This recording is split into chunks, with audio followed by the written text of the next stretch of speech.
आपल्या मठामध्ये श्रावण सप्ताह चालू आहे आणि या पवित्र साधन मासामध्ये परमपूज्य सद्गुरू श्री सिद्धरामेश्वर महाराज देहरूपाने आजच्या दिनी अवतीर्ण झाले.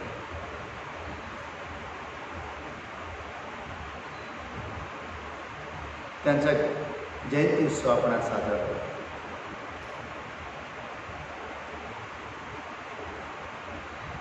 सिद्धरामेश्वर महाराज म्हणजे कोणी सामान्य व्यक्तिस्वरूप नाही, तर तो परमात्माच देहरूपाने परत अवतीर्ण झाला. त्यांच्याशी बरंचसं तुम्हाला ऐकून माहीत आहे, परंतु सगळ्यांनाच तेवढंसं त्यांचं महत्त्व कळलेलं नाही.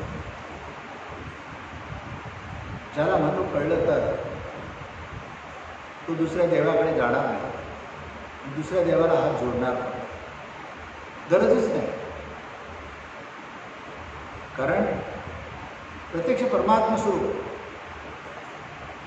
दुसरीपर्यंत शिक्षण फक्त शाळेमध्ये पाठवायला लागले तर म्हणतात मी देव आहे, मी शिकून आलेला आहे, मला कशाला शाळेत पाठवतात. म्हणजे बघा, आणि दुसरी शिकलेली व्यक्ती एकेकाळी आपलं कुटुंब चालवण्यासाठी सुद्धा मुनींची नोकरी करत होती. म्हणजे शिक्षणाशिवाय सर्व गोष्टींचं ज्ञान त्यांच्याकडे होतं. म्हणजे ते शिकून आले होते याच्याबद्दल काही संशय नाही. म्हणजे कसे योगायोग असतात, त्यांचं लग्न ज्या मुलीशी झालं त्या मुलीला अनेक मुलं येत होती सांगून. तिची वडील तिच्या लग्नाचे प्रयत्न करत, ती सांगते माझं लग्न देवाशी ठरलेलं आहे, तुम्ही माझं लग्न का करता, तो देव येणार आहे, चांगलं येणार आहे. म्हणजे प्रत्यक्ष परब्रह्म स्वरूप चैतन्य रूपाने सर्वांमध्ये वावरते आहे. ती त्यांच्या पत्नीच्या रूपामध्ये सुद्धा त्या मुलीमध्ये वावरतो. आणि म्हणूनच ते सांगत होते मी शिकून आलेलं आहे, मला कशाला शाळेत पाहिजे. आणि त्यांची जन्माची कथा पण अशीच आहे. एक छोटंसं पात्री गाव, आता तुम्ही गेलं तर शहरासारखं झालेलं आहे. खूप बंगले आहेत, सगळ्यांच्या दारात गाड्या आहेत, चांगले रोड झालेले आहेत. पण पूर्वी जर तुम्ही गेले तर 6 मैल आम्ही बैलगाडीने जात होतो, रस्ताच नव्हता. आणि ते बैल शेवटी गाडी ओढायला लागले की चिखलामध्ये गाडी मातीमध्ये अशी धुतायची की शेवटी आमच्या बॅगा त्या बैलगाडी ठेवायच्या आणि आम्ही चालायला लागले. बैलांची दया यायची. हे प्रत्यक्ष अनुभवलं, प्रत्यक्ष मी गेलेलं आहे. असं खेडेगाव पहिले त्यावेळी काहीतरी त्या गावामध्ये 50 घरं मोजून होती, सर्व सकट 50. आता 100-200 घरं असतात, जास्त पण असतात. म्हणजे अशा खेडेगावामध्ये एका शेतकरी कुटुंबामध्ये त्यांचा जन्म झाला. आणि असं असतानाच लहानपणापासून त्यांच्यामध्ये ते चमत्कार दिसत होते. कारण ते अवतारी स्वरूपच होतं. पण त्यांच्या माता पित्यांना बरीच वर्ष मूल बाळ होत नव्हतं. कोल्हापूरला एक देवस्थान आहे, फार प्रसिद्ध आहे, सिद्धेश्वर. ते सुद्धा रेवणनाथांचे शिष्य, दत्तगुरूंचे जे नवनाथ, त्यांचे रेवणनाथ त्यांचे शिष्य सिद्धेश्वर. त्यांची कीर्ती खूप. आता सुद्धा तिकडे जत्रा भरते तर 5 लाख लोक, 7 लाख लोक असतात दरवर्षी. आजही लोकांना अनुभव येतो तिथे. त्यांचे आई नवसाला पावणारा देव म्हणून गेले तिकडे आणि मागणं मागितलं आम्हाला एक पुत्ररत्न व्हावं, आणि घरी आले. रात्री त्यांची आई माऊली झोपली होती आणि स्वप्नामध्ये सिद्धेश्वर आले आणि तिला त्यांनी चणे आणि गूळ दिलं. हा प्रसाद तुम्ही दोघा उभयताने खा, तुम्हाला पुत्ररत्न होईल, नाव सिद्धरामेश्वर ठेवा. आता स्वप्नामध्ये सांगितलं, स्वप्नामध्ये चणे शेंगदाणे दिले. माऊली जेव्हा सकाळी जागी झाली, हातामध्ये शेंगदाणे चणे आणि गूळ होतं. ते खाल्ल्यानंतर, प्राशन केल्यानंतर त्यांना उतरत नाही. पण ते नाव ठेवायला विसरले. सिद्धप्पा असं नाव ठेवलं. सिद्धरामेश्वर त्यांच्या लक्षात नाही. सिद्धप्पा प्रत्येक परत दर्शन दिल्याने सांगितलं. मी तुम्हाला सिद्धरामेश्वर नाव ठेवायला सांगितलं, सिद्धप्पा नाही. पण ते सिद्धरामेश्वर म्हणजे मोठं देवाचं नाव होतं, कसं ठेवायचं असं त्यांना वाटत होतं. पण शेवटी त्यांनाही अनुभव असे आले की त्यांना ठेवावं लागलं. त्या नावानेच त्यांना म्हणाले. आणि मग मुलांनी जबरदस्ती शाळेत घातलं. तर दुसरीत असताना त्यांच्याकडे एक चमत्कार घडला. त्यांच्या शाळेच्या जवळ एक तलाव होतं. आपल्या सोबत्याला एकाला दुपारच्या वेळेच्या सुट्टीमध्ये तलावात मुलं पोहायला येते, त्याच्याबरोबर तो त्यांचा सोबती आणि ते पण गेले होते. त्यांनी त्या मुलाला बोलवलं आणि त्याच्या आईवडिलांच्या घरजवळ तिकडे जाऊन सांगितलं, तुमचा मुलगा बुडाला आहे. ते रडायला लागले. रडता कशाला? मी मुलगा आहे तुमचा, मी देव आहे, मी आहे ना तुमच्याबरोबर, मी तुमचा मुलगा आहे. असं कोणी ऐकेल काय? ऐकायला तयार नाही. त्यांनी सांगितलं, काय केलं तुम्हाला सांग ना आम्हाला. तर मग चौकशीला आली तर मुलांनी सांगितलं, हा पोहत होता आणि बरोबर ते खूप रडायला लागले. महाराजांनी बुडकी मारली आणि परत त्या मुलाला बाहेर किती वेळा जीवन. तेव्हा त्यांच्या वडिलांना वाटलं, शिक्षकांना वाटलं, सगळ्यांना वाटलं की काहीतरी वेगळं आहे. म्हणजे लहानपणी त्यांना ते भगवद्गीता वाचत होते, ग्रंथ वाचत होते, आवड होती. आणि वयाच्या 14 वर्षी त्यांना भाऊसाहेब महाराज भेटले, अनुग्रह मिळाला. वयाच्या 16 वर्षी लग्न झालं. वयाच्या 26 वर्षापर्यंत त्यांना 4 मुलं झाली. प्रपंच केला त्यांनी काही दिवस, पण प्रपंचामध्ये लक्ष नाही. पण त्यांची गुरुसेवा फार होता. गुरुच्या प्रती खूप प्रेम, खूप निश्चय. त्याच्या गरिबीमुळे बायको मुलामुळे नोकरी करत होते. नोकरीमध्ये पण त्यांना त्याच्या मालक होतं, त्याला असं त्यांच्याकडून चमत्कार घडले की तो त्यांना नमस्कार करतो. आणि भाऊसाहेबांची सेवा नित्यनेमाने करणार, उंचगिरीला नित्यनेमाने जाणार. भाऊसाहेबांचं वास्तव्य काही दिवस विजापूरला असायचं, काही दिवस उंचगिरीला असायचं. विजापुरामध्येच भाऊसाहेबांची एक महिन्याची त्यांची भेट झाली होती. आणि महाराज पण विजापूरमध्ये नोकरी करत होते, सिद्धरामेश्वर. आणि मग इंचगिरीचा सप्ताह चालू झाला की त्या सप्ताहामध्ये पूर्ण सगळा तांदूळ ते महाराजांना पोहोचायचे.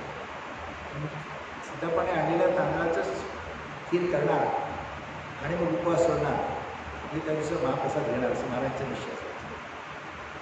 एक वेळ खूप पाऊस पडला, महाराजांना यायला उशीर झाला, महाराजांचं महाप्रसाद शिजला नाही.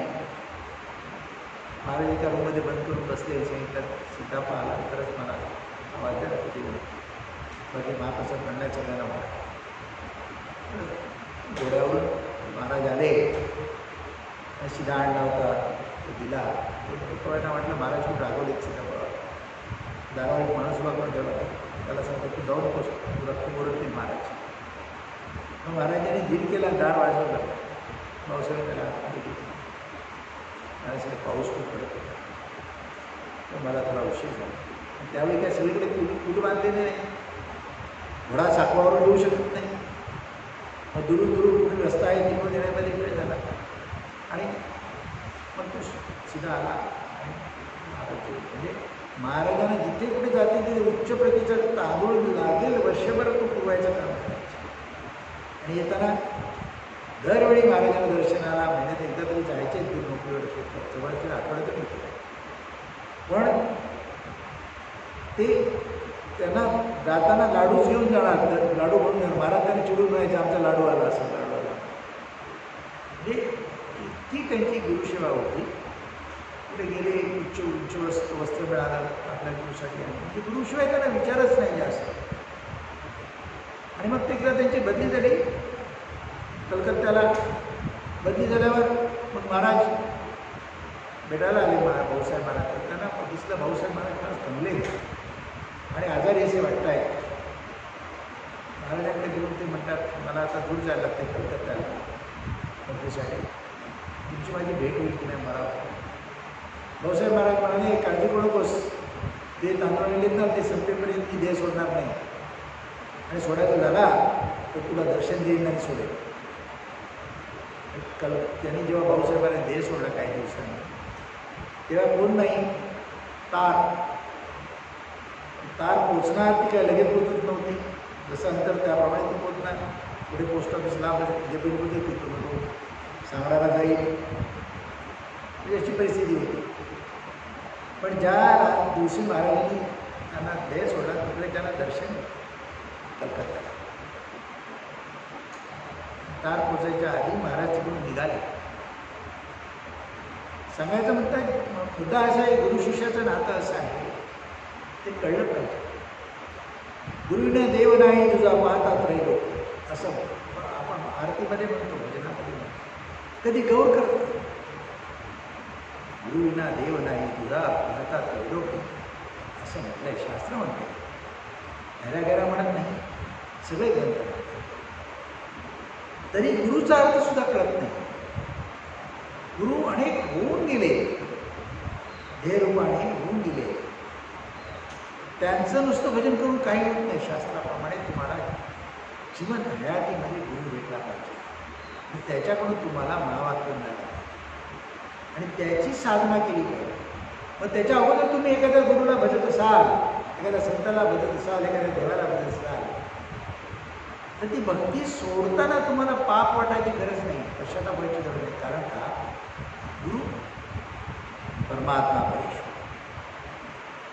परब्रह्म, जे कोणी तुम्ही पूजता आहात किंवा जे कोणी तुम्ही देहरूपाने पाहिले आहे, त्याच्या देहरूपाने पाहिले नाही पण गुरु म्हणून भजता आहात लोकांप्रमाणे, त्यांना ते जे गुरु पण मिळालं किंवा ज्याला देव पण मिळालं ते त्या परमात्मा परब्रह्मापासून मिळालं. ते परब्रह्म तुम्हाला आता हयात जिवंतपणे भेटलेला आहे, पण वेगळं कसं समजायचं? हे ज्ञान होत नाही, हा विश्वास होत नाही तोपर्यंत त्या गुरुच्या आशीर्वाद पण मिळत.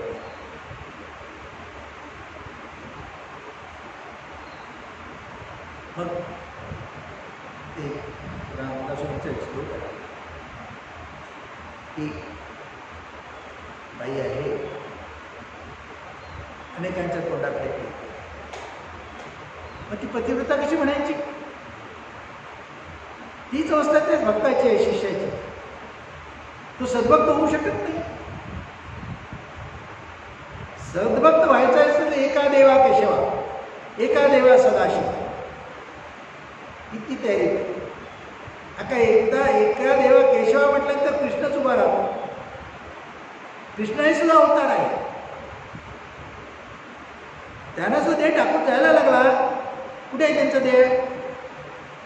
म्हणजे त्याने देह सोडला तरी त्यांच्यामध्ये परब्रह्म स्वरूप आहे, ते आहेच आहे. आणि त्याला आपण कुठे गेलो त्यांच्या तीर्थाच्या ठिकाणी तर आपल्याला तो अनुभव येतो. ती व्यक्ती येऊन तुम्हाला भेटत नाही. शिर्डीला गेले साईबाबा येऊन भेटतात का तुम्हाला? किंवा स्वामी समर्थांकडे गेले तुम्ही अक्कलकोटला पण भेटतात का? पण त्यांच्या असण्याचं अस्तित्व तुमची श्रद्धा विश्वास तुम्हाला जाणवेल. पण परत तुम्ही त्यांना वेगळे करायला गेले तर तुम्ही फसले.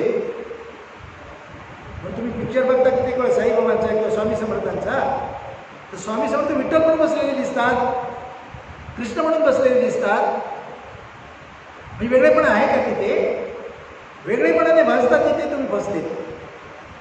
काय भेटणार? सद्गुरू कळला पाहिजे. बरोबर कळलं पाहिजे. त्यांना कळलं तर सिद्धरामेश्वर महाराजांना, म्हणून ती सेवा करत होते. मी देव आहे असं म्हणत होते तरी पण त्यांना माहीत होतं माझा देव पण मला कळण्यासाठी मला ह्यांचे चरण धरायला पाहिजे माझ्या गुरुचे. त्याच्याशिवाय नाही. तो श्रीकृष्ण भगवान सुद्धा म्हणतो, किती वेळा सांगतो तुम्हाला, तो म्हणतो मी गवळ्याचा पोरगा, कशा परिस्थितीत जन्म झाला माझ्या आईच्या हातापायात भिड्या, अशा ठिकाणी माझा जन्म झाला. माझे लहानपणी अनेक चमत्कार घडले पण मला त्यातलं काही कळत नव्हतं. मी गोपिकांमध्येच होतो, मित्रांमध्ये काही खेळण्यामध्येच होतो, माखन चोर म्हणून ओळखला जायचो. परंतु गुरु माझे भेटले, त्यांनी सांगितलं तू परब्रह्म स्वरूप आहेस, परमात्मा आहेस. मला कळलं सिद्धरामेश्वर महाराजांनी ते जाणलं होतं. भाऊसाहेब महाराजांनी त्यांना सांगितलं तू परमात्मा आहेस, तू शुद्ध चैतन्य आहेस. ते त्यांनी मला दाखवलं. त्याचे उपकार कसे भेटणार? पैशाने उपकार भेटता येत नाही. मग गुरुसेवा घडली पाहिजे. सगळ्यात गुरुसेवा काय श्रेष्ठ असेल तर गुरुसेवा घडलीच पाहिजे. त्याच्यात तिथं आणखी महत्त्वाची काय, खूप खायला प्यायला घातलेत, पाय दाबलेत म्हणून गुरुची कृपा होईल अशी कल्पना कुठे आहे?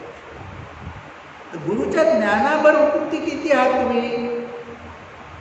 गुरुने ज्ञान दिलंय, ओळख दिली, त्या ओळखीने तुम्ही किती राहतात? त्या ओळखीने तुम्ही राहत असून मग सेवा केली, चार लागले, काही कमी पडत नाही तुम्हाला. ती गुरुची कृपा आहे. ते महाराजांनी जाणलं होतं. महाराज सेवा करते. भाऊसाहेब महाराजांनी देह सोडला, ते आले, त्यांचं मन विषण्ण झालं. आणि मग त्यांनी शेवटी असं ठरवलं आता नक्कीच पूर्वला. पण परत त्यांची बदली तेवढ्यात मुंबईला आले. मुंबईला काही दिवस झाले, मन लागलं नाही. शेवटी विजापूर ओपली गुरुजामध्ये जाऊन तिकडे बसून 9 महिने साधना विजापूर. तेव्हा मी तुम्हाला अनेक वेळा चमत्कार सांगितले की साधनेला बसताना विचार केला नाही कुठे वस्तू आहे, माझ्या जेवणाची सोय काय, माझी झोपण्याची सोय काय, माझ्या आंघोळीची सोय काय, माझ्या पाण्याची सोय काय. नाही, गुरुवर विश्वास, गुरुवर विश्वास. निसर्गदत्त महाराजांनी एकच वाक्य सांगितलं होतं मला, माझं नाव घे, झाडाखाली बस, मठ मंदिर होईल. तो नो आम्ही केले. कोणाची ओळख नाही, पळत नाही, काही नव्हतं, कोणाची ओळख नाही. पण लोक स्वतः विचारात आणि ओळखी झाल्या. सगळं काय मिळालं, सगळं काय केला तो करून घेतो. आपण काही करत नाही. पण आपलं नेहमी असं म्हणणं आहे, तुम्ही गुरुचं नाव घ्या आणि एक पाऊल पुढे टाका, दुसरं पाऊल तुमचं तो उचलणार, तुमच्याकडून कार्य करून घेणार. तुमच्यात हिंमत पाहिजे. ती हिंमत श्रद्धेने, ते विश्वासाने. तो भाऊसाहेब महाराजांकडे होता विश्वास. 9 महिने त्या ओपली गुरुजावर जेव्हा बसले, त्या गुरुजावर एक तोफ आहे विषयच्या टायमातली. त्या तोफेवर तिकडे बसले, झाड नाही, पेड नाही, काही नाही. पण तुम्ही गेलं तर ना, आपण गेलो, मी तर बऱ्याच वेळा गेलो. पण तिकडे महाराज 9 महिने बसले. खाली आंघोळीला म्हणून यायचे, गुरुजनावर म्हणून शोधून त्यांना तिथे दगड होता, तिथे बादली भरलेलं पाणी मिळायचं. तर ते आंघोळ करायचे. धोतर म्हणजे 2 एकच जोडी धोतर होतं, जोडी, ते 2 धोतर. ते फुलं झालेलं तिकडे सोडून टाकायचं, कोरडं आपल्याकडचं नेसायचं, यायचं. सकाळी पर्यंत ते धोतर धुवून घडी करून ठेवलेलं असायचं, पाणी आणून ठेवलेलं असायचं. आणि तिकडे साधनेला बसले, ते एक माणूस आला, बघितलं, एवढी दाढी पिढी वाटली की काही पहिल्या लोकांना भूत वाटत होती तशी परिस्थिती. काही लोकांना योग्य आहे. एका माणसाने त्यांना दूध देणं चालू केलं. दूध रे घेते नाही म्हणे, आणून द्यायचं 2 वेळा. पण एकदा असं त्याला काहीतरी ते दूध त्यांना देताना धंद्यामध्ये घट वाटायला लागली, म्हणून कदाचित दुधात पाणी घालायला सुरू केलं. महाराजांच्या लक्षात आलं दुधात पाणी घालतोय. महाराजांनी त्याला काही रोखलं नाही. त्याला सांगितलं उद्या सुद्धा दूध आणून. म्हणजे तुझ्या प्रपंचाला त्याच्या कमी पडत असेल म्हणून करत असेल असं समजतं. म्हणजे एवढा सज्जन माणूस आहे, मला दूध आणून देतो ओळखीशिवाय, न मागता, पैशाची अपेक्षा न करता. दुर्जन नाही, एक नाही, काहीतरी मजबुरी असेल, दूध आणून नकोस. पण त्याची चूक त्याला लक्षात द्यायची होती ना महाराजांनी. म्हणून महाराजांनी बरोबर आपलं काम केलं. 2 दिवसात त्या गाईचा पाणा ठरला, गाई दूध देईना. त्याच्यात लक्षात आलं, मी पाणी घालून महाराजांना दूध देत होतो म्हणून माझी चूक झाली आहे, मला शिक्षा झालेली आहे. तो महाराजांकडे आला आणि कबूल करून सांगतो, महाराज मी चूक झाली, मी पाण्यात दूध घालून देत होतो, दुधात पाणी घालून देत होतो, दुधात पाणी घालून देत होतो, माझी चूक झाली, माझ्या गाईचा पाणा तेवढा झाला. महाराज म्हणजे तुझी चूक लक्षात आली ना, जा. गाईचं दूध चालू झालं आणि मग त्याने महाराजांना दूध द्यायला सुरू केलं. 9 महिन्यानंतर महाराजांनी दृष्टांत दिला. त्यांना सांगितलं, आता पुरे तुला ज्ञान झालेला आहे लोकांचा. भक्तीचे 2 मार्ग आहेत. एक परंपरागत मार्ग आणि दुसरा ज्ञान मार्ग.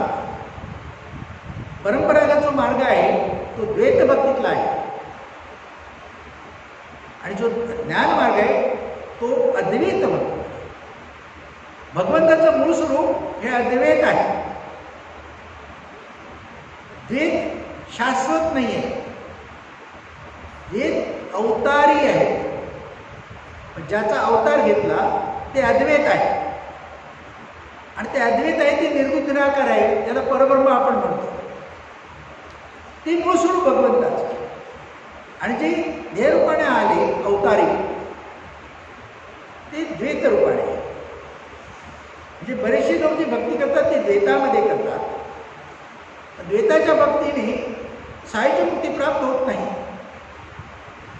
म्हणजे कायमस्वरूपी जन्ममरणाच्या फेऱ्यातून तुम्ही मुक्त होत नाही. ज्या देवताला भजता तुम्ही त्या देवताच्या काही दिवस तुम्हाला सवास मृत्यूनंतर लाभतो, पण जन्माला तुमची पुण्यसंची संपलं की जन्म घ्यायला लागतो. मृत्यू चार आहे: सलोकता, समीपता, स्वरूपता. सलोकता, समीपता, स्वरूपता या तीन ज्या आहेत त्या द्वैतातल्या आहेत आणि सायुज्यता जी आहे ती अद्वैतामध्ये. सिद्धरामेश्वर महाराजांनी हेच जाणलं. कारण अनेक देवांना भजून द्वैतातल्या भक्तीने हा जन्म पुरणार नाही. आयुष्यभर जरी तुम्ही फिरत राहिले तरी तुम्हाला मोक्षमुक्ती मिळणार नाही, शाश्वत सुखशांती मिळणार नाही. म्हणून महाराजांनी जो अद्वैत भक्तीतला मार्ग आहे तो स्वीकारला. शास्त्रामध्ये त्याला शब्द वेगळे आहेत. जो द्वैतात भक्ती करतायत परंपरागत पिपीलिका मार्ग असं. आणि जो अद्वैत मार्ग आहे, ज्ञान मार्ग आहे, विहंग मार्ग. पिपीलिका म्हणजे मुंगी. मुंगीच्या गतीने तुम्ही साधन भक्तीकडे जाता. तुम्ही खूप करता, तुम्ही खूप वाचता, उपवास करण्यामध्ये, तीर्थाटन करण्यामध्ये, दान पुण्यामध्ये, पण तुम्ही त्या अद्वैताकडे नाही करू शकत. ते फासपणा तुमचा, तो जलदपणा तुमचा, ते द्यायला कष्ट दिलेले तुमचे परिपूर्णरित्या सफल नाही आहे. हे शास्त्र फार कमी लोक जाणतात म्हणून सांगत नाही. ज्यांना थोडं बहुत ज्ञान आहे ते अद्वैतात तुम्हाला काहीतरी कर्मकांड करायला सांगतात. हे करा, ते करा, ते करा, तुम्ही त्याच्यात अडकलेले आहात. सिद्धरामेश्वर महाराजांनी जाणलं आणि भाऊसाहेब महाराजांचे स्वरूप संप्रदाय म्हणून नाव दिलं. चिखली संप्रदाय, स्वरूप संप्रदाय, ज्याला ज्ञान संप्रदाय म्हणतो, त्याच्यावरच भर दिला. आणि म्हणून तो व्यंग मार्ग म्हणजे पक्षाच्या गती. व्यंग म्हणजे पक्ष. पक्षाच्या गतीने तुम्हाला स्वरूपाकडे नेणारा, परब्रह्म स्वरूपाची प्रचिती देणारा, आत्मसाक्षात्कार देणारा मार्ग, ज्ञान मार्ग, तो त्याने अंगीकारला. त्याची भक्ती करताना त्याचं ज्ञान शिकवायला सुरू केलं. तो भक्तिमार्ग दाखवायला सुरू केला. दासबोधामध्ये अनेक गोष्टी सांगितल्या आहेत. काही गोष्टी आहेत तुमचा गोंधळ माजवणाऱ्या आहेत. काही लोक येतात माझ्याकडे. परवा एकाने मला असा फोन करून विचारला की दासबोधामध्ये गुरु सांगताना गुरु ब्राह्मण असावा असं म्हटलेलं आहे. असं एक समास आहे. महाराज काय करायचं? पण ब्राह्मण तुम्हाला कळलं नाही. कारण शास्त्रामध्ये ब्राह्मण बोलायला म्हटलंय ब्रह्मजानाती सहा ब्राह्मणा. मास्तराची बायको मास्तरी तर ब्राह्मणाचा कुळात जन्मला ब्राह्मण. ब्रह्म जाणतो का? ब्रह्म जाणत नाही तो ब्राह्मण नव्हे, जरी जन्मला ब्राह्मण कुळामध्ये तरी. मग त्याची जात काय सांगायची? पण एखाद्या नीच जातीमध्ये जन्माला आला, हीन जातीमध्ये जन्माला आणि ब्रह्म जाणायला लागला तो खरा ब्राह्मण आहे. आपल्या संप्रदायामध्ये गुरुमंत्राची प्रथा आहे. त्याला तुम्हाला ब्राह्मणाचा अजून एक शब्दाचा अर्थ आहे द्विज. द्विज म्हणजे 2 वेळा जन्मलेला. जो ब्राह्मणामध्ये 2 वेळा जन्म झाला त्याला खरा ब्राह्मण मानतात. 2 वेळाचा जन्म म्हणून ते मुंज करतात. मुंजी बंधन हे त्यांचा दुसरा जन्म आहे. ते झालं नाही तर तुम्ही ब्राह्मणाचं पोरग पूजापाठाला योग्य नाही असं समजतात, त्याला अधिकार नाही. ते त्याला मुंज झालीच पाहिजे. तुम्ही त्याचा दुसरा जन्म म्हणजे काय? मुंजी बंधनमध्ये जाणवे घालतात. जाणे म्हणजे 2 कड्यामध्ये घालतात, त्याला जाणवे असं म्हणतात. तर जाणवे म्हणजे जाणता झालास तू, तुला कळायला लागला असं, त्याला खूणगाठ दिली ती दोरा घालून, तुला आता ज्ञान झालेलं आहेस तू, म्हणून 12व्या-14व्या वर्षी या दरम्यानच करतात. म्हणजे हे शास्त्र कोणाला माहीत नाही, लोक जाणत नाही आणि त्यामुळे लोक अडकलेले आहेत. सद्गुरू जेव्हा तुम्हाला गुरुमंत्र देतो तेव्हा तुम्हाला द्विज बनवतो. तो काय सांगतो, तुझ्या आई बाबाच्या पोटातून जन्माला आला, आई बाबाने तुला नाव ठेवलं सकाराम तुकाराम, काय ठेवलं आहे ते तुझ्या देहाचं नाव आहे, ते तू नाही आहेस. जन्माला तेव्हा तू तो नव्हतास, त्या देहाला ओळखण्यासाठी आहे. तुझ्यामध्ये शुद्ध चैतन्य आहे, तो परमात्मा ईश्वर देव आहे, तो तू आहेस. आणि त्याची ओळख, त्याचा अभ्यास हे द्विज. म्हणजे कुठल्याही जातीत जन्माला आला तरी सद्गुरू भेटले की तो ब्राह्मण म्हणतो, पण ब्रह्म जाणत असेल तर. नाही त्याची सुद्धा अवस्था मास्तराची बायको मास्तरीतच, त्याला गुरु भेटून सुद्धा तो आपल्या जाती तिथेच आहे. तर ब्रह्म जाणता आलं पाहिजे, ब्रह्मज्ञान झालं पाहिजे, तेव्हाच खरं सुख शांती समाधान आहे, सायुज्य मुक्त आहे. हे सिद्धरामेश्वर महाराजांनी जाणलं आणि म्हणून ते विहंगम मार्ग त्यांनी पकडला. त्या भक्तीवर जोर देऊन ते ज्ञान सांगायला सुरुवात केली आणि म्हणून आज संपूर्ण जगामध्ये त्यांची कीर्ती आहे. जे काही शिष्य ज्ञान सांगणारे आहे ते आणि इतर काही गुरुसुद्धा असतील, ते सगळे जे अद्वैत ज्ञान सांगतात, व्यंग मार्गाने ते ज्ञान सांगतात, जे वेदांताने स्वीकारलं, उपनिषदाने स्वीकारलं, जे महान ग्रंथ आहेत त्या सर्वांनी स्वीकारले, त्यांनी पण त्याच्यात तेच लिहिलेलं आहे. लोक ग्रंथ वाचतात पण त्यांना कळत नाही. म्हणून रामदास स्वामी जसं तू ते ब्राह्मण गुरु असावं म्हटले तसं पुढे हे म्हणाले, आता ब्राह्मण तरी शहाणे व्हावे, असं एका ठिकाणी म्हणाले. म्हणजे हे सगळं सांगून झालं तर म्हणजे आता तरी ब्राह्मण शावे, तुम्ही ब्रह्म व्हा, ब्रह्म व्हा. ब्रह्मकुळात जन्माला नसलं ब्राह्मण नाही तर ब्रह्म व्हा, ब्रह्मज्ञान जाणा, ब्राह्मणास ब्रह्म तेव्हा तुम्ही ब्राह्मण. सांगायचा मुद्दा काय, सद्गुरू म्हणजे सामान्य नव्हे. आणि सिद्धरामेश्वर महाराज परिपूर्ण परमात्मा, परमोत्सव, अनेक चमत्कार त्यांनी घडवलेले, अनेक चमत्कार. म्हणजे विठ्ठल गुरुजावर साधना करून आल्यानंतर जेव्हा ते आले तेव्हा ते साधारणपणे 6 महिने मुंबईत असायचे, 6 महिने साधारणपणे ते सोलापूर, इंचवी आणि भागेवर असं त्यांचं वास्तव्य असायचं. म्हणजे 15 दिवस इकडे 15 दिवस तिकडे अशा स्वरूपाने त्यांचा प्रवास असायचा. घरी गेले तर घरी खूप दारिद्र्य होतं, कारण त्यांनी अर्ध्यावर संसार सोडला.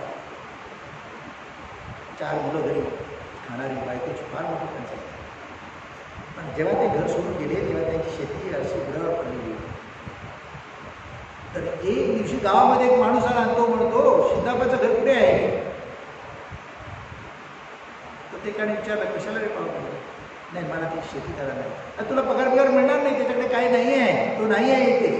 त्याची बायकोती काय देणार तुला? नाही, मला घर दाखवा, मला काही नको आहे. तर विचारलं त्यांच्या पत्नीला, शेत मला दाखवा.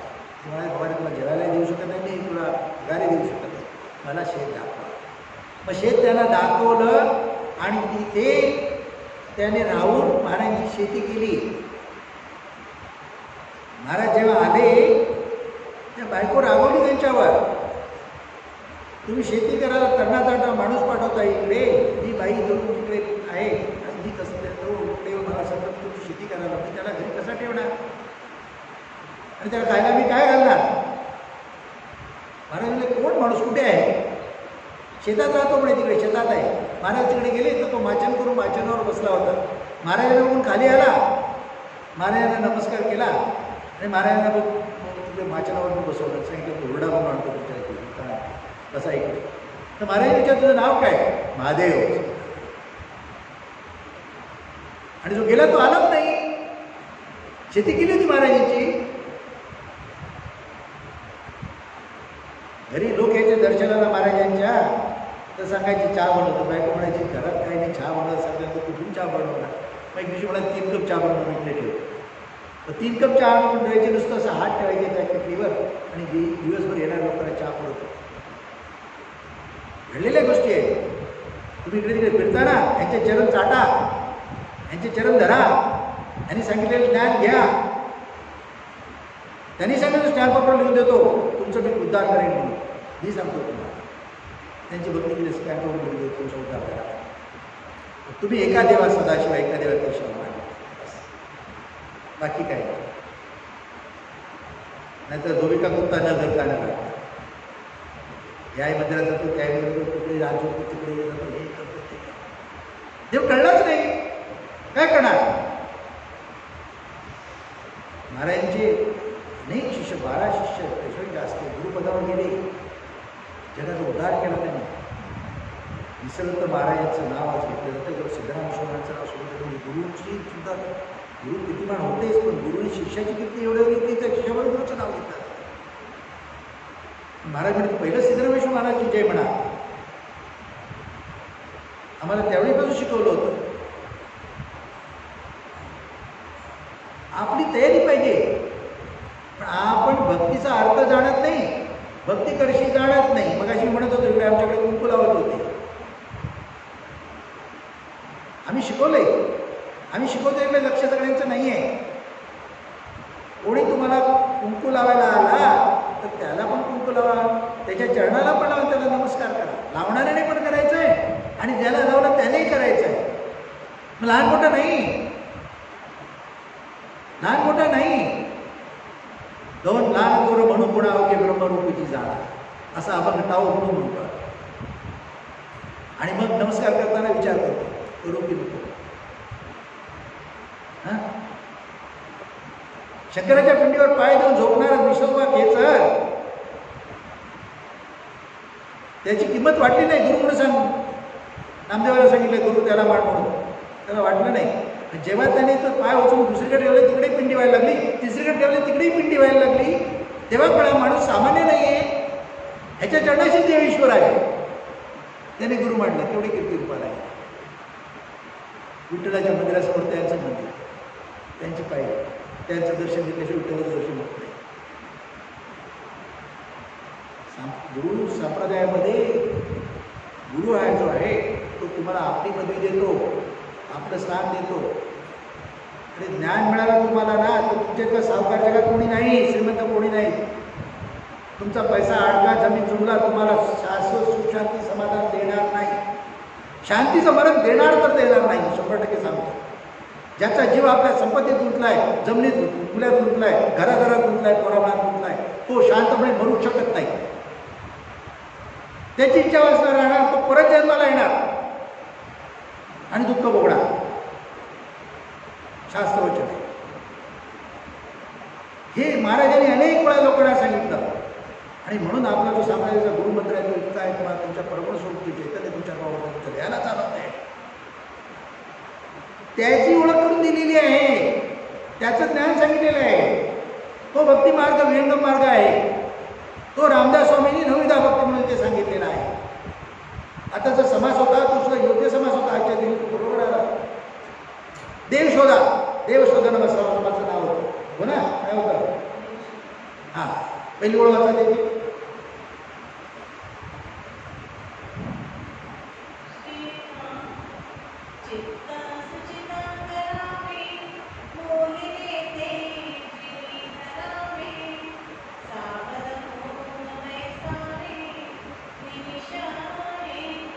चित्त सुचित करा, बोलले म्हणी धरा आणि सावधपणे निमिष एक बैसा. निमिष म्हणजे कळतं का? निमिष किती जणांना कळतं? निमिषाचा अर्थ काय? निमिष म्हणजे काय? कोणाला आपली पापणी हालते इतका वेळ, डोळ्याची पापणी हालायची इतक्या वेळात, इतक्या वेळात तुम्ही परमहंस होऊ शकता. चित्त सुचित असेल आणि सावध होऊन बसले तर, आणि सद्गुरू वाक्यावर पूर्ण श्रद्धा विश्वास असेल, आणि हे पाहिजेच म्हणाले, जीवन सुखाचं व्हायला पाहिजे. त्यांनी कोणी उदाहरण दिलं,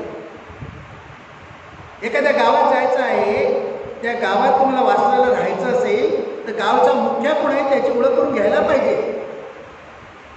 आता गावात चोरी झाली तर तुम्हाला चोर म्हणून पकडणार, ओळख झाली असेल तुम्हाला चोरून पकडणार नाही. म्हणून ज्या देवाला तुम्ही भजता त्या देवाची ओळख तुम्हाला पाहिजे. गावामध्ये क्षेत्रदेव आहे, मग तीर्थाच्या ठिकाणी तीर्थदेव आहे, पण सगळ्यात मोठा देव आहे. जसं तालुक्याच्या ठिकाणी तहसीलदार, गावाच्या ठिकाणी सरपंच, तालुक्याच्या तहसीलदार, जिल्ह्याच्या कलेक्टर आणि राजधानीच्या ठिकाणी मुख्यमंत्री आणि देशाच्या राजधानीच्या ठिकाणी पंतप्रधान आणि त्याच्यावरचा राष्ट्रपती. देवांचा क्रमांक असाच आहे. तुम्ही हनुमानाला बसता पण रामाची आठवण होत आहे तुम्हाला, तुमचा कसली हनुमान. आणि रामाचा बाप कोण आहे? रामाच्या आधी कोण आहे? रामाचा बाप दशरथ नव्हे, त्याच्या देहाचा बाप आहे. त्याला देव बनवणारा, प्रभू बनवणारा तो परमात्मा परब्रह्म आहे. त्याची ओळख पाहिजे. ते सद्गुरू स्वरूपाने जन्माला येतात, त्यांना बसलं पाहिजे. हे मुख्य देव शोधन आहे. तुम्ही ज्या देवाला भजता त्या देवाची हकीकत इतिहास पहा. काहीतरी चमत्कार तेवढा केला त्या क्षेत्रामध्ये म्हणून त्याला पूजला जातो, पण तो आला कुठून? त्याला देवपण कोणी दिलं? त्याची माहिती काढा. असं मागे मागे जा, पुढे पुढे जा. तो परमात्मा परब्रह्म तोच व्यंग मार्गाने प्राप्त होतो. सिद्धरामेश्वर महाराज सांगितलं ज्ञान, ज्ञान मार्ग. सर्व ज्ञानामध्ये श्रेष्ठ ज्ञान आत्मज्ञान. तर दाखवता आणखी एक समास आहे उपदेश. अनेक जण अनेक उपदेश करतात. पुढे गायत्री मंत्र सांगतात. मंत्र बरेच आहेत. बाला मंत्र, बगुळा मंत्र, ओम मंत्र म्हणजे शंकराचा मंत्र, गणेश मंत्र, दक्षिण मंत्र, अनेक देवी देवतांचे सगळ्यांचे मंत्र आहेत. हे मंत्र त्यापेक्षा सगळ्यात मोठा मंत्र बाप आहे, ज्याला महामंत्र म्हणतात. आणि ते महामंत्र म्हणजे संताचा उपदेश, सद्गुरूचं महावाक्य. सद्गुरूकडून मिळाला तुम्हाला गुरु म्हणतात असं शास्त्रात स्पष्ट लिहिलेलं आहे. आणि तुम्ही भाग्यामुळे तुम्हाला मिळालंय, तर तुम्ही अडगळीत टाकले. तुम्ही किती त्याचा वापर करतात, किती वापर करता तुम्ही विचार करून बघा. अरे तुम्ही जर त्याची बरोबर साधन भक्ती कराल तर तुमच्या जीवाला द्यायला काय होणार आहे ते पण तुम्हाला कळणार आहे. काय होतं हे कळणार आहे. डॉक्टरला कळत तुम्ही सांगा मला आमच्या औषध घ्यायला पाहिजे, मला हे पण कळेल. मला औषध दूर जायला लागणार आहे, औषध तुम्हाला आपोआप नाही. अनुभव घेऊन बघा. भक्तीमध्ये कमी पडता तुम्ही, श्रद्धा विश्वासामध्ये कमी पडता तुम्ही. जेवढा तुमच्या प्रपंचाला ह्याला त्याला महत्व देतात ना, त्याला द्यायला पाहिजे. किती द्यायला पाहिजे. श्रेष्ठत्व देवाचं आहे ना, तसं त्या परमात्म्याचं आहे. महत्व पण त्याप्रमाणे त्याला द्यायला पाहिजे ना. तो गुरुने दाखवला ना, गुरुच्या ठिकाणी तो मिळणार आहे. गुरुचरणी ठेविता भाव आपे आप भेटे. देव दुसरा नाही आहे, तो निर्गुण निराकार आहे. तो भेटणारच नाही. तुम्ही ज्याला पूजता तो पण भेटणार नाही. तो देह सोडून कधीच गेला, तो त्या देहाने परत येणारच नाही. पण तो तुमच्या देहाला चालवणारा जो बसलेला आहे ना, त्याचा अनुभव तुम्ही घेऊ शकता, त्याची प्रचिती तुम्ही घेऊ शकता गुरुच्या कृपेने, गुरुच्या ज्ञानबोधाने. म्हणून गुरुचरणी ठेविता भाव आपे आप. पुढे आणखी एक अभंगाचं ती ओळ आहे, ती चांगली आहे. देव भेटे जनीवणी. म्हणजे तिकडे जा तिकडे तुम्हाला देव भेटणार. तर जनीवणी म्हटल्यानंतर लोक विचार करत नाही शब्दाकडे. जनी म्हणजे माणसं, माणसांमध्ये देव भेटणार आहे तुम्हाला. आणि तो कुठेही गेला तरी भेटणार आहे, वनात पण भेटणार आहे. म्हणजे प्रत्येक प्राण्याच्या ठिकाणी आहेत, प्रत्येक जीवाच्या ठिकाणी आहेत. ते जंगलातील पशु पक्षी प्राणी आहेत, त्याच्यामध्ये पण झाडपड आहे, त्याच्यामध्ये पण आहे. तो सर्वांमध्ये आहे. तुम्ही त्याला वेगळा केला. मग शनिवार आहे हनुमानला बसतात, सोमवार आहे शंकराला बसतात. सोमवाराचा शंकराचा पुढे संबंध आहे. कुठल्या ग्रंथाचा दाखवला लोकांनी लावला आहे. सोमरस प्याला होता मग त्याचा वार सोमवार, बाकी काही नाही. अरे तो शिव आहे, महादेव म्हटलंय, तो परमात्मा आहे, परब्रह्म स्वरूप आहे. तो रोज आहे, रोज आहे. गणपती असा हात करतो, लोकांना वाटतं आशीर्वाद देतो. तो सांगतो नाही चुकतोय, माझं स्वरूप तुला कळलं नाही आहे.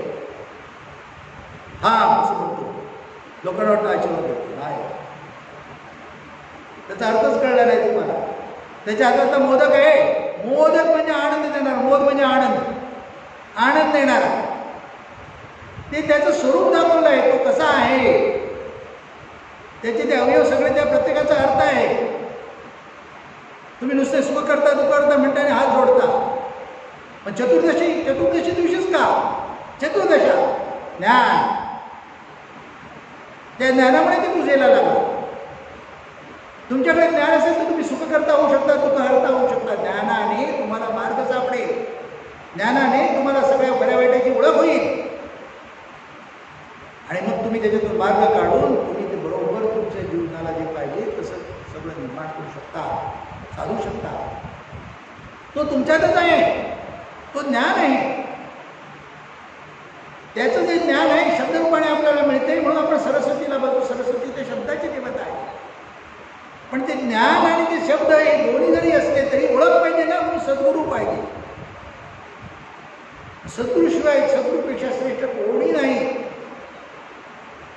आणि ते ज्याने ओळखला, विश्वास ठेवला आहे, त्यांना जे वेदांताने ज्ञान सांगितलं आहे, उपनिषदाने सांगितलं, श्रुती सांगते आहे, सगळे ग्रंथ सांगत आहेत. काही लोकांना माहितीच आहे, परंपरागत आलेले आहे. सुरुवातीला म्हणजे परंपरागत आलंय तर तेच करतायत. बस माझा बाप उपास आमका करत होता, मी करतो. बस बाप बाटली घेऊन बसवतो, तू बसतो का? आता बापाने सगळे घरदार जमीन बाटलीमध्ये घालवली, तू घालवतो का? बदललास ना? तो काय करतो, त्या चुकीचं पण का करतोस? अभ्यास केला पाहिजे, ज्ञान पाहिजे. ज्ञान जाणा, ज्ञान झालं ना तर तुम्हाला सांगतो तुम्ही प्रपंच पण उत्तम करता, परमार्थ पण उत्तम करता. ज्याला ज्ञान नाही त्याच्या घरामध्ये प्रपंच करतात, किती क्षण सुख शांतीचे अनुभवतात, किती काळ सुख शांती टिकते तुमची. आता क्षणभर प्रेमाने बोलते, थोडा वेळ विश्वास आहे. आता थोडा वेळ काहीतरी तू चांगला आहेस म्हणजे थोडा वेळ त्याची चूक काढून जातात. काय खरं आहे? ज्ञान असेल तर चूकही काढणार नाही, चूक झाली तरी समजून पण घेणार आणि आनंदाने काही बोलले नाही, काही बोलले नाही. परवा जेवताना माझ्या ताटात 2 पदार्थ आले, एकामध्ये खूप मीठ होतं आणि एकाला अजिबात मीठच नव्हतं. काय बोलायचं? मी महाराजांनी मनात म्हणतोय बरोबर आलंय, ते आलं. एकच असतं आणि खारट खूप असतं तर खाता आलं नसतं. ज्याच्यात मीठ कमी आहे ना, तो त्या मिठात जास्त आहे त्याच्यात घालूया. मी करूया काय असा काय बोललो नाही ना. ज्ञान असं आहे. नाही तर बायकोची भांडणं असतात, आम्हाला ती परिस्थिती नाही आहे समजा, पण जे रेकॉर्ड करतो त्याला रागवलं असतं, त्याला 4 शब्द ऐकवले असते. काही लोक ताटून भेटतात, मारामारी करतात. ज्ञानाशिवाय जीवन सुखाचं नाही, समृद्धीचं नाही, आनंदाचं. ज्ञान सद्गुरू देतो, सद्गुरू सहवास पाहिजे. सारखं तिकडे जायचं वेळ लागला पाहिजे. दारूच्या कुत्त्यात दारुड्याला जसं जावंसं वाटतं तसं सद्गुरूकडे जायचं, तसं व्यसन लागलं. ज्याला घावा लागेल तो घायाळगती घुमतो, सद्गुरू कृपा जखमेची वाट. ते घायाळगती घुमण्याची अवस्था तुमची झाली की सद्गुरू कृपा झाली तुम्हाला, ती जखम आहे. मग बघा, त्या गणपतीचं ज्ञान पण तुम्हाला प्राप्त. गणपती भीमसेन गातो सगळे, आपोआप ते होतं. मुखातून ज्ञान ओढायला लागतात तुम्ही आणि तुमचं जीवन तुम्ही समृद्ध करता, इतरांचं पण समृद्ध करता. करून बघा, नुसतं झोपून देऊन करून बघा भक्ती. दुसरं काही करू नका, दुसरी भक्ती करू, दुसरं काही करू नका. काय पाप लागले तर मी लिहून देतो तुम्हाला, स्टॅम्प पण आहे, काय लागणार नाही.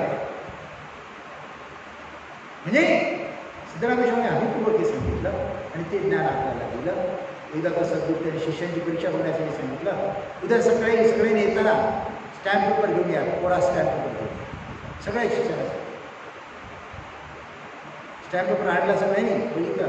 आता मी सांगतो त्याच्यावर लिहा मला. माझी सगळी धनसंपत्ती, माझी इस्टेट, बायका, पोरं सगळं मी महाराजांना हवाली केलं, असं लिहायचं घेऊन द्यावा. काही शिष्य हडबडले, खरे होते सगळ्यांनी, त्यांनी लिहिलं आणि तो कागद महाराजांकडे समजला. महाराज सगळ्यांचे कागद गोळा केले आणि प्रत्येकाचं नाव करून सांगितलं, हे तुझंच आहे, तुला मी ट्रस्टी नेमलेलं आहे, तुला हे सांभाळायचं उपभोगायचं माझं आहे, तुझं नव्हे, माझं आहे, मी तुला दिलेलं आहे. त्या आठवणीने कर. म्हणजे काय, जीवनामध्ये जे काही तुमच्या आहे तो निर्माण करतो. एखादा प्रसंग वाईट झाला असेल, एखादं तुमचं वाईट केलं असेल, हे सुद्धा त्या परमात्म्याची काहीतरी इच्छा आहे. करणाऱ्याला दोष देऊ नका. तुम्ही आत्मशोध घ्या, तुमची भक्ती वाढवा. तुमच्यावर एखाद्याने जंतर मंतर केलं ना, मूठ मारली तरी तुम्हाला परिणाम होणार नाही तुमच्या. कारण सद्गुरू परमात्मा परेशो, तो चैतन्य रूपाने तुमच्यामध्ये आहे. गुरुमंत्राच्या रूपात तुम्हाला त्यांनी ओळख दिलेली आहे, ते तुम्हाला आठवण पाहिजे फक्त बस. म्हणून भाऊसाहेब महाराज म्हणाले, आठवते ब्रह्म ना आठवते भव ब्रह्म. विसरलास ते गुरुमंत्र, मायेमध्ये अडकलास, दुःखसागरामध्ये गेलास. तुला त्याची आठवण आहे, स्मरण आहे, तर तू तेच आहेस असा तुला अनुभव वाटतो. आणि ती शक्ती ज्ञान तुला प्राप्त. म्हणून ती जी भक्ती सिद्धरामेश्वर सांगितली ती करा. तुम्हाला सांगतो, आम्ही पडते महाराजांचं एक पुस्तक आहे, मास्टर की ऑफ सेल्फ रिअलायझेशन. त्याची मागणी लोकांकडे कितीतरी आहे, कितीतरी लोक त्याची मागणी करत आहेत. मास्टर की ऑफ सेल्फ रिअलायझेशन हे. आणि तुम्ही किती जण महाराजांची पुस्तक वाचली, कोणी नाही, तुम्ही मागणीच केली नाही. काय हाय केस आहे ते सुद्धा विचार.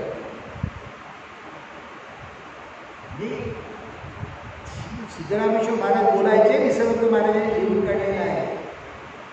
त्याचं पुस्तक सुंदर बनवलं, त्याची सुद्धा मागणी केली. इतर ग्रंथांपेक्षाही लोकांना असं रोकडं ज्ञान करून महाराज नाही. महाराज म्हणतात तुम्हाला सगळी सोपं, सुपारीचं खांड हातावर ठेवलं तसं करून ज्ञान दिलेलं आहे. इतकं सोपं करून दिलेलं आहे, पण तुम्ही ते घेतलं नाही, घेत नाही. म्हणून तुमच्या जवळ सुख नाही, आनंद नाही, शांती नाही, समाधान नाही. आजच्या दिवशी आपण विषय करायला पाहिजे. गुरुभक्ती चांगली करा, उत्तम करा. जीवनातली दुःख सगळी निघून जाईल. ज्ञान हाच पर्याय आहे. ज्ञान म्हणजे आत्मज्ञान. आत्मज्ञान म्हणजे तुमच्या ठिकाणी जे चैतन्य परब्रह्म आहे तेच विश्वामध्ये आहे. ते ज्याने जाणलं ते देव ईश्वर झाले, ते पूजेला लागले. आपण जाणले नाही म्हणून आपण दुःखात आहोत. सद्गुरू भेटले, त्याने ते तुम्हाला दाखवण्याचा प्रयत्न केला आहे. तो साधन अभ्यास करा, तो व्यंग मार्ग, ज्ञान मार्ग सिद्धरामेश्वर महाराज सांगितलं आहे. त्याचे साधन त्याप्रमाणे साधन नक्की करा. काय महाराजांनी जास्त सांगितलं नाही. जे गुरुमंत्राचे सारखं स्मरण ठेवा. काही वेळ सकाळ संध्याकाळ थोडा वेळ राहतो, ध्यानाला बसा त्याच्यावर. आणि मात्र चालता उठता बसता त्याचं स्मरण ठेवा, बाकी काय नाही. आणि जमलं तर 4 महिने माझी करा असं म्हणाले. तर 4 महिन्यासुद्धा तुम्ही टाईम ठेवला तर कधी वाचून काढू शकता, म्हणू शकता. पण ते ज्ञानबोध आहे. तुम्हाला तुमच्यासोबतची आठवण राहावी म्हणून आहे, बाकी काही नाही. ती उजळणी व्हावी म्हणून आहे. जसं रोज वापरातलं भांडं घासायला लागतं, नाही तर खराब होतं. घालतो ते कपडे धुवायला लागतात, तसं आहे. तुम्ही जगात वावरत असताना, मायेच्या जगात वावरता, तर तुमच्यावर ते मायेचे कुठे येतात ते दूर व्हायला पाहिजे. म्हणून ती साधन भक्ती सतत चालू राहिली पाहिजे. म्हणून आहे ते. एकाने विचारलं होतं, रामकृष्ण परमहंस त्यांचे शिष्य विवेकानंदाने विचारलं होतं, तुम्ही तर ज्ञान सांगता, मग कालीला का बसता? हिची पूजा कशाला करता? हिला मांसाहाराचा नैवेद्य लागतो, तुम्ही काय बसता? ते महाराज म्हणाले, तो बघ तिथे घट पडलाय, कलश पडलाय, तो कसा आहे? नाही, खराब झाला, मलकट झाला. जा साफ करून आणला. आता कसा दिसतो? छान दिसतो. मग काय दिसतं त्याच्यात? तुझं रूप दिसतं बघ त्याच्यात. तसं तुझ्या मनावरचे कुठे निघाले पाहिजे, साफ झाले पाहिजेत. भक्तीत वाढे तुझ्या भजनाने, तेव्हा आत्मस्वरूप आत्मा आहे तो भेटणार आहे तुला, आत्मदर्शन होणार आहे. म्हणून भक्तीची गरज आहे. पावलं पण मायेच्या जगामध्ये वाढतो. लोक स्वार्थी आहेत, प्रमाण आहेत, आणि त्यांच्या सहवासामुळे आपली बुद्धी मलिन होते. आपल्यालाही त्याचा कधी कधी स्वार्थ करतो, हव्या जगतो, लोभ होतो, मायाममता निर्माण होते, आणि मग त्यांच्या नादी लागतो, आपण दुःख भोगतो. म्हणून तिथे त्या समाजात आताच्या पद्धतीने सांगितलं आहे, तुमची संगत चांगली पाहिजे. दारुड्याची संगत केली ते दिवशी बाटली तुमच्या हातात देणार. चोराची संगत केली ते दिवशी तुम्हाला चोरी करायला बरोबर घेऊन जाणार. वेशागमन करणारा असेल तर तो एक दिवशी तुम्हाला त्या उघड्यावर नेणार. मग हे सगळं सोडा आणि फक्त त्या देवाच्या दारी देवाच्या दारी उभा असल्यामुळे तिने चार मूर्ती त्याने चार मूर्ती साधली. ती भगवंताचं स्वरूप जाणार. तुमचं देह आहे राहुल आहे आणि आज तो परमात्मा बसलेला आहे, तो विश्वेश्वर आहे, देव आहे, परमात्मा ईश्वर आहे. बाहेर शोधायला जाऊ नका, आत्मत्वाला शोधा. तो सद्गुरूने दाखवलेला आहे. पण सद्गुरू वचनाशी प्रामाणिक राहा आणि त्या वचनावर सदभक्ती करा. तुम्हाला आत्मदर्शन होईल, तो आत्मसाक्षात्कार, तीच ईश्वराची भेट, तेच दर्शन. राजा सद्गुरू राजा